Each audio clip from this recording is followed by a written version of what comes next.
Halo teman-teman, berjumpa kembali dengan saya Asep, seorang agen asuransi jiwa dan umum. Saya menjadi agen asuransi sejak akhir tahun 2011.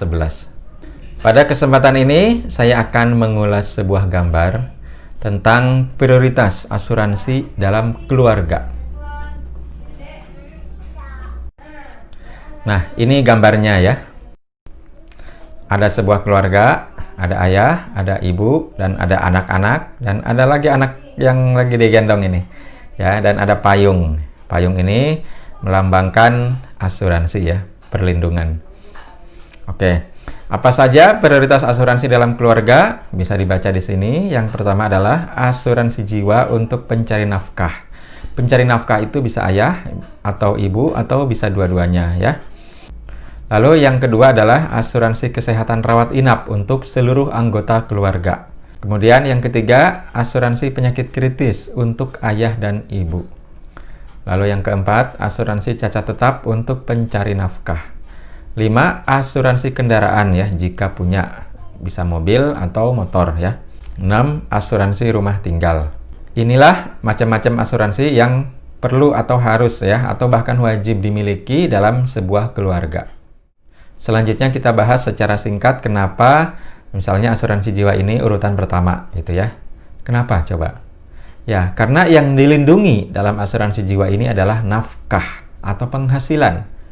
Kita tahu penghasilan itu sangat penting ya. Bahkan sebuah keluarga tidak akan bisa berjalan ya. Tidak akan bisa memenuhi kebutuhan-kebutuhan sehari-hari ya. Untuk makan, minum, biaya rumah tangga, pendidikan anak ya, cicilan rumah, cicilan kendaraan, dan sebagainya tanpa penghasilan.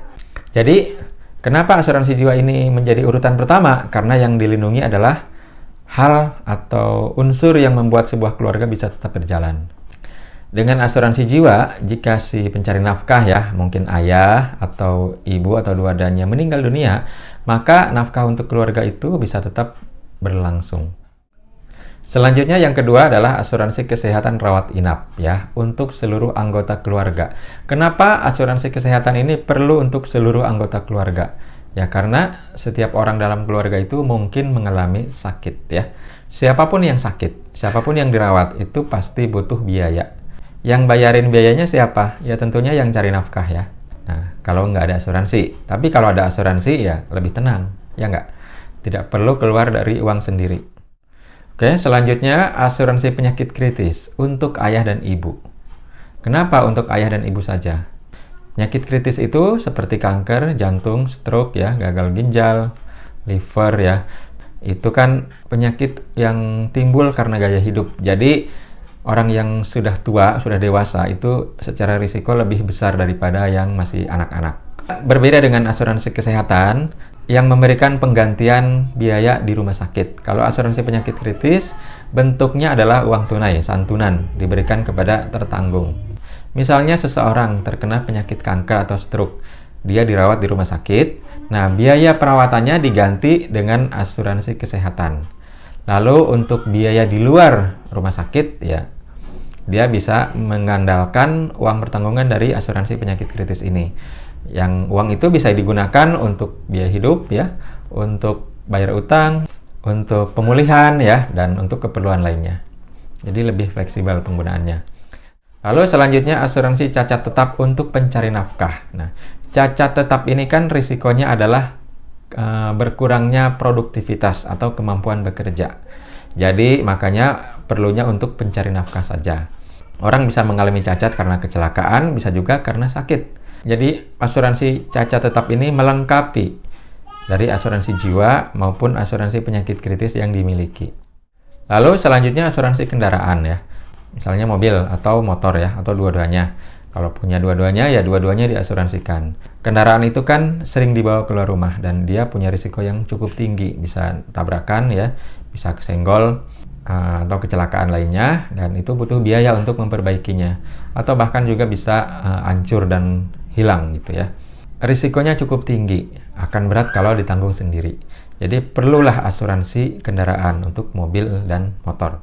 Kemudian selanjutnya asuransi rumah tinggal. Rumah yang kita tinggali ya bisa terkena risiko seperti apa? Kebakaran ya, banjiran, gempa dan sebagainya. biaya perbaikannya bisa cukup tinggi ya. Atau kalau kebakaran berat ya, rusak berat, berarti seharga rumah itu biayanya gitu ya. Jadi disitulah perlunya asuransi rumah, minimal untuk risiko kebakaran. Demikianlah macam-macam prioritas asuransi dalam keluarga. Yang saya sebut di sini adalah risiko yang dampaknya cukup berat saja ya. Meninggal itu kan berat ya dampaknya. Kesehatan rawat inap ya, mulai rawat inap ke atas. Kalau rawat jalan masih ringan, tidak perlu asuransi. Siapin dana darurat saja.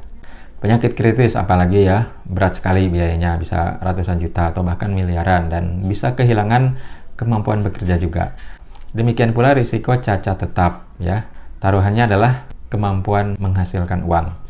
Lalu kendaraan dan rumah tinggal. Ini semua risikonya yang berat, yang kalau ditanggung sendiri itu akan terasa berat atau bahkan tidak akan mampu untuk menanggungnya. Nah, di luar ini ada risiko-risiko lain, tapi penanggulangannya atau penanganannya tidak perlu melalui asuransi, atau bahkan sebaiknya bukan lewat asuransi.